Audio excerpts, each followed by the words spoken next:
Today's video is not what I expected.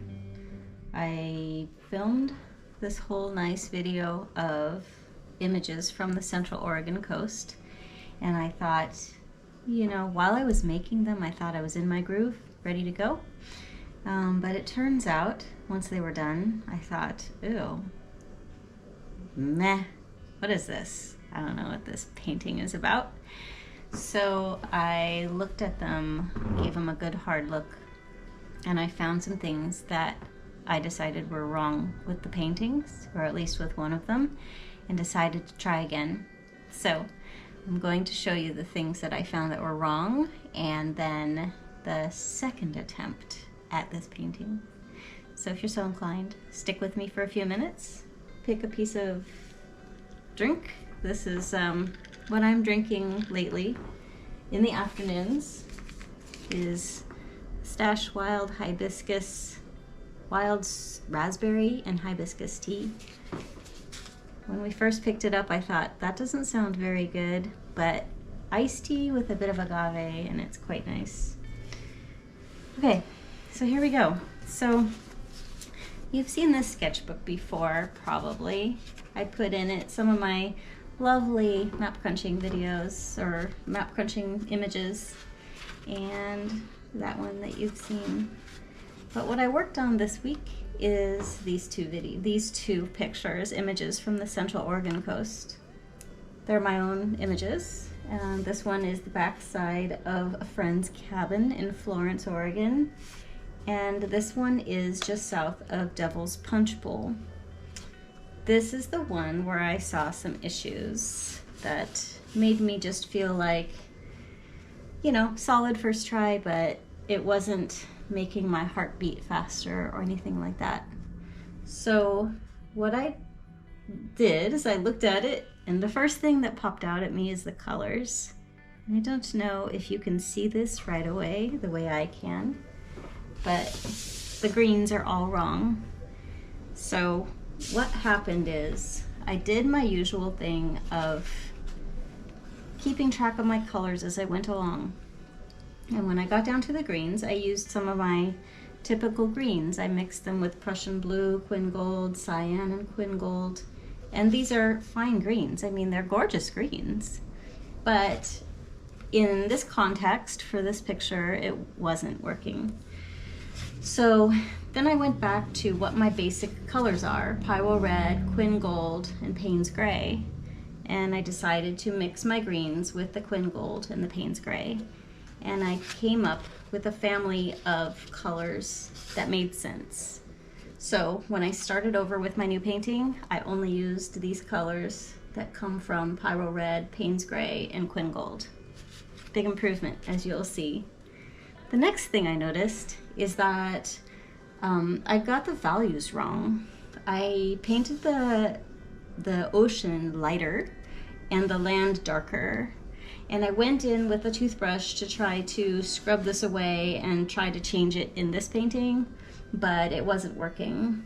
In order to drive home the point to you, I'll show you the original image. Do you see how the dark ocean sings off of the light colored land? So that was thing number 2. That was totally wrong. And then thing number 3 was that what I really like about this image, let me just put it on here so that it has a good background, is that this is like a big foot stepping into the ocean. I love how that looks to me, like a big giant's foot that's just stepping into the ocean. But in my painting here, I made it a super stubby little foot. It didn't let that foot linger out and become long. So those are the 3 things that I concentrated on in my new painting that I worked on all day today. And I think it's a major improvement. So here comes a process video on how that new painting came about. I'm sharing a few techniques in this one. One of them is using this nib pen for the first time, and so I show how I'm doing that. I also have a bit where I'm using an emery board to get some texture.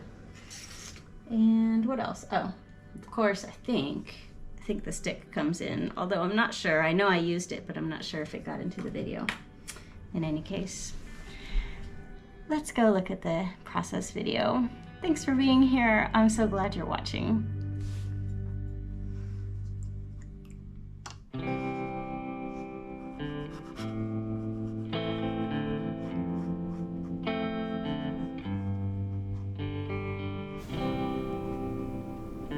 All right, so second time through, I made sure to get those values right. So last night I laid in that dark Payne's gray and let it dry completely before coming in this morning with the lightest wash of Quin Gold ever. Now, right up here, you're going to see me using the emery board. And if you haven't seen this technique before, it is just like using sandpaper to shave a little bit of any water-soluble pencil. So right here, I think I'm using the Aquarella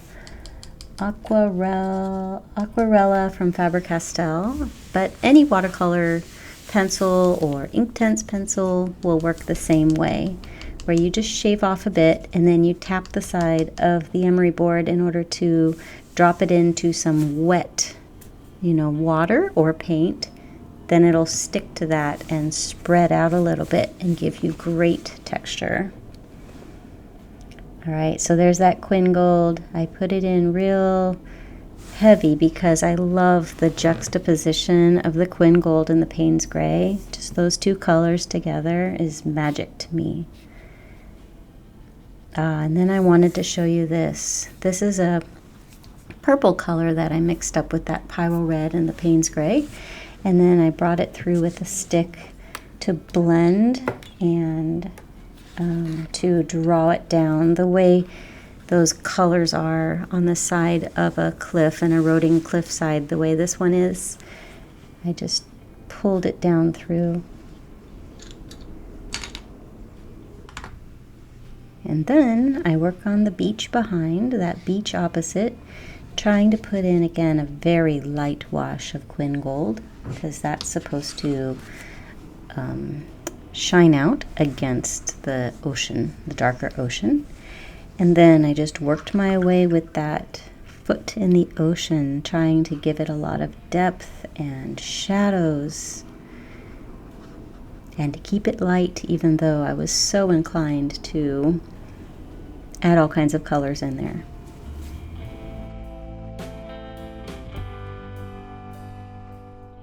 Hey. Hey. So I'm at this place in this painting where I might mess it up. So let's take a look at it first. All right. I love where this is.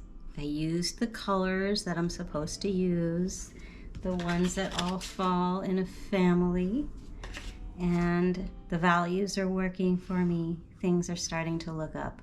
Now I'm going to try something new, and it's possible that I'll just mess the whole thing up.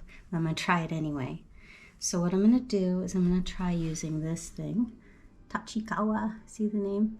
I'll link it in the description.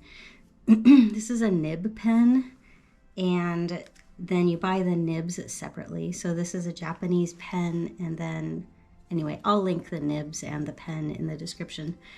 I saw this, well, I saw a red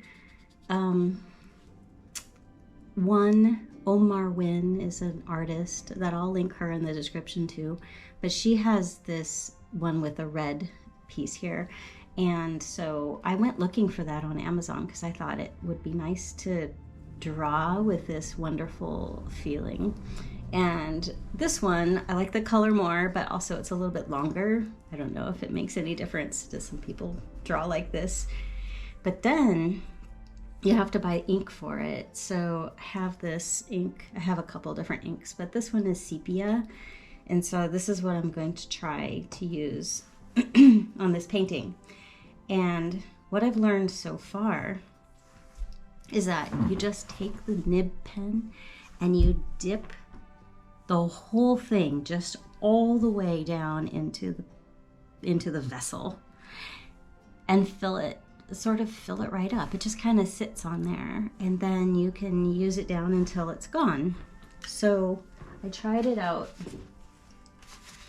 on this. I have these old pictures from my great aunt, and there are a lot of awesome pictures because they have this really great values, you know, with the black and white or sepia tone.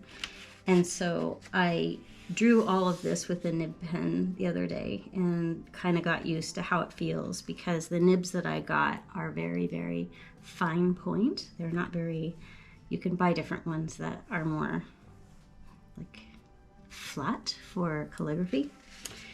Anyway, here we go. I'm gonna flip this camera around and show you from above how I either mess it up or find a whole new favorite way of putting ink over the top of watercolor. Okay, let's see how it goes.